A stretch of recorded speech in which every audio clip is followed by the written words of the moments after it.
Perkenalkan, nama saya Hidayatul Muntasiro dari Prodi S1 Manajemen Sore dengan NIM 241224045. Kepada yang terhormat Bapak Rizky Aulia Pramudita SE MBA selaku dosen pengampu mata kuliah Manajemen Layanan Pelanggan.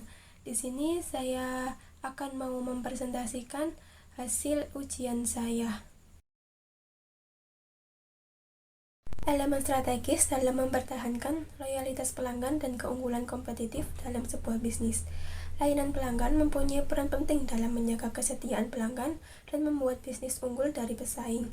Karena pelayanan yang baik dapat langsung memengaruhi bagaimana pelanggan bisa merasakan dan menilai tentang bisnis kita, seperti meningkatkan loyalitas pelanggan. Pelanggan yang merasa dihargai dan dilayani dengan baik akan lebih sering kembali dan bahkan merekomendasikan bisnis tersebut ke orang lain, atau membangun citra positif. Pelayanan yang cepat, ramah, dan membantu akan membuat bisnis terlihat lebih profesional dan terpercaya, atau juga seperti sumber masukan untuk perbaikan. Komunikasi dengan pelanggan bisa memberikan ide untuk mengembangkan produk atau layanan. Contoh bisnis di Indonesia yang sukses membangun brand melalui layanan pelanggan yaitu seperti Gojek. Gojek adalah contoh bisnis di Indonesia yang telah sukses membangun brand melalui layanan pelanggan yang sangat responsif dan personal. Sebagai platform layanan on-demand, Gojek berfokus pada memberikan pengalaman pelanggan yang cepat dan memuaskan. Mereka menyediakan berbagai saluran komunikasi bagi pelanggan untuk mengatasi masalah atau memberikan feedback, seperti melalui aplikasi, call center, dan media sosial. Selain itu, Gojek juga berusaha memastikan pengemudi dan pelanggan merasa dihargai dan mendapatkan pengalaman positif melalui pelatihan.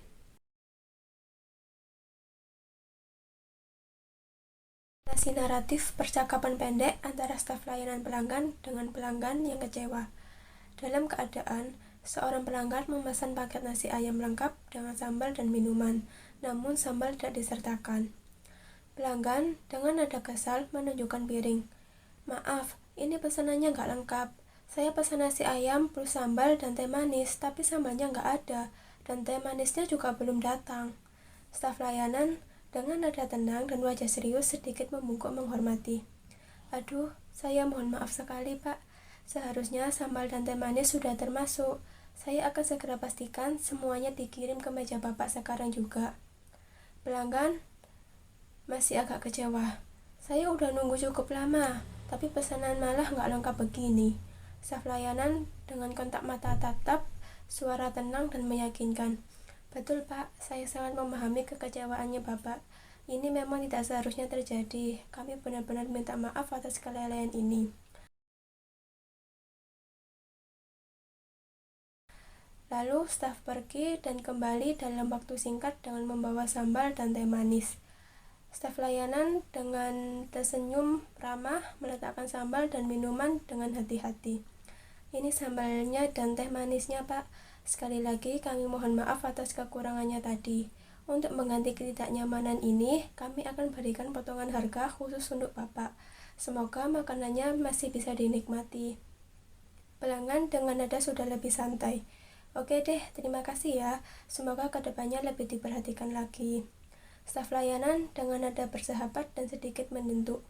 "Pastinya, Pak. Terima kasih atas pengertiannya. Selamat menikmati." Penjelasan staf dalam komunikasi verbal dan nonverbal yang efektif untuk menenangkan situasi. Penjelasan komunikasi verbal. Yang pertama, empati langsung, seperti pada dialog, "Saya sangat memahami kekecewaannya." Yang kedua, tanggung jawab, seperti pada dialog, "Ini memang tidak seharusnya terjadi." Yang ketiga, solusi cepat, seperti dialog, "Saya akan pastikan semuanya dikirim ke meja Bapak sekarang juga." Yang keempat, kompensasi, seperti pada dialog, "Kami akan berikan potongan harga khusus." Penjelasan komunikasi nonverbal. Yang pertama, ekspresi wajah, seperti tulus menunjukkan perhatian dan tidak defensif. Yang kedua, kontak mata, seperti konsisten tapi sopan membangun kepercayaan. Yang ketiga, postur tubuh, seperti sedikit membungkuk sebagai bentuk hormat. Yang keempat, gerakan tangan, seperti lembut dan pelan saat menyajikan makanan. Dan yang kelima, nada suara, seperti tenang, rendah, dan tidak terburu-buru. Keterampilan layanan pelanggan yang paling penting dikuasai di dunia kerja. Dari seluruh materi yang telah saya pelajari, keterampilan layanan pelanggan yang menurut saya paling penting untuk dikuasai di dunia kerja adalah komunikasi yang efektif dan rasa empati.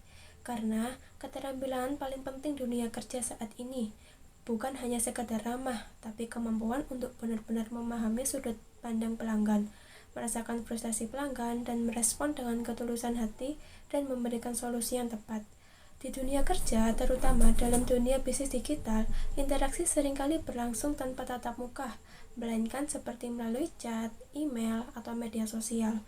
Disinilah empati bukan lagi tentang senyum, tapi tentang bagaimana kata-kata ditulis dan nada pesan yang dibaca dengan hati-hati. Empati yang aktif membangun emotional connection, dan itu adalah kunci loyalitas pelanggan. Seperti contoh, keterampilan layanan pelanggan yang paling penting dikuasai di dunia kerja dalam konteks bisnis digital adalah live chat. Dalam live chat, petugas layanan pelanggan perlu menggunakan bahasa yang jelas dan mudah dipahami, mendengarkan pertanyaan pelanggan dengan cermat, dan memberikan solusi yang tepat dan cepat. Empati juga penting untuk menangani keluhan atau masalah yang dialami oleh pelanggan dengan sabar dan penuh pengertian.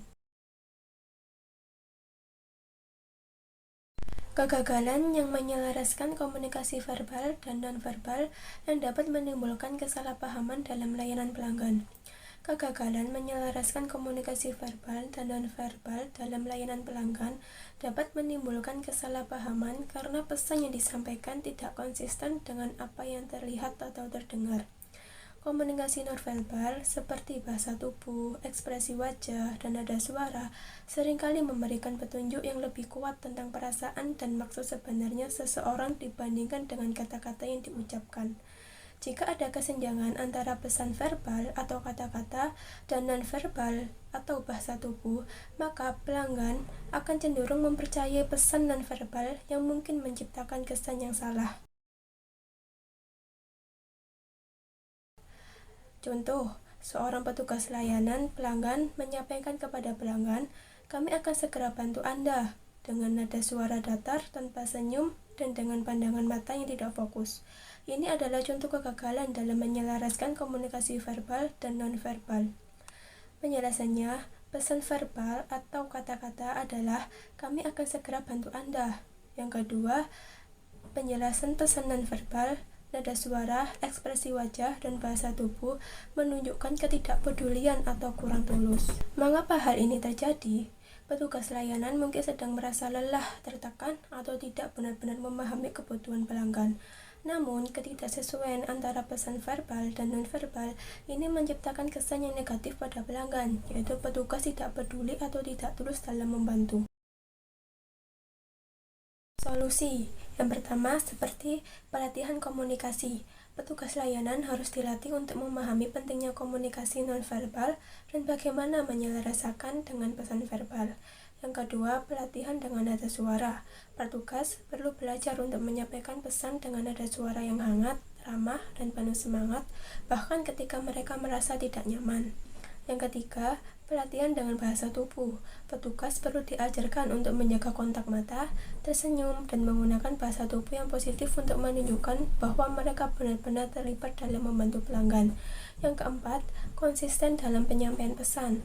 Penting bagi petugas untuk selalu menjaga konsistensi antara pesan verbal dan nonverbal, sehingga pelanggan merasa diperlakukan dengan tulus dan profesional. Strategi layanan yang harus Anda gunakan untuk menghadapi pelanggan dengan tipe decisive dan ekspresif. Yang pertama, tentukan prioritas seperti identifikasi mana di antara perilaku decisive dan ekspresif yang lebih menonjol pada pelanggan. Jika decisive lebih menonjol, fokus pada penyampaian informasi yang jelas dan ringkas serta solusi yang langsung. Jika ekspresif lebih menonjol, fokus pada membangun hubungan dan menunjukkan antusiasme dalam memberikan solusi yang sesuai dengan keinginan pelanggan. Yang kedua, komunikasi yang jelas dan ringkas, seperti sampaikan informasi dengan jelas dan singkat, hindari penggunaan jargon atau penjelasan yang terlalu panjang. Gunakan bahasa yang mudah dipahami dan disesuaikan dengan tingkat pemahaman pelanggan. Berikan contoh-contoh yang relevan untuk membantu pelanggan memahami konsep. Yang ketiga, tunjukkan empati dan perhatian, seperti dengarkan dengan seksama apa yang ingin disampaikan pelanggan dan tunjukkan bahwa Anda memahami kebutuhan dan aspirasi mereka. Sampaikan rasa simpati dan kepedulian terhadap masalah yang dihadapi pelanggan. Gunakan bahasa tubuh yang ramah dan positif seperti senyum dan kontak mata. Yang keempat, berikan solusi yang efektif, seperti tawarkan solusi yang sesuai dengan kebutuhan dan keinginan pelanggan. Berikan penjelasan yang jelas dan ringkas tentang bagaimana solusi tersebut akan membantu pelanggan. Pastikan solusi yang ditawarkan dapat dipahami dan diterima oleh pelanggan. Yang kelima, tunjukkan antusiasme dan positivitas, seperti buat suasana yang menyenangkan dan positif selama interaksi dengan pelanggan. Tunjukkan antusiasme dalam memberikan layanan dan solusi yang terbaik bagi pelanggan. Berikan pujian atau ucapan terima kasih yang tulus jika pelanggan memberikan tanggapan positif.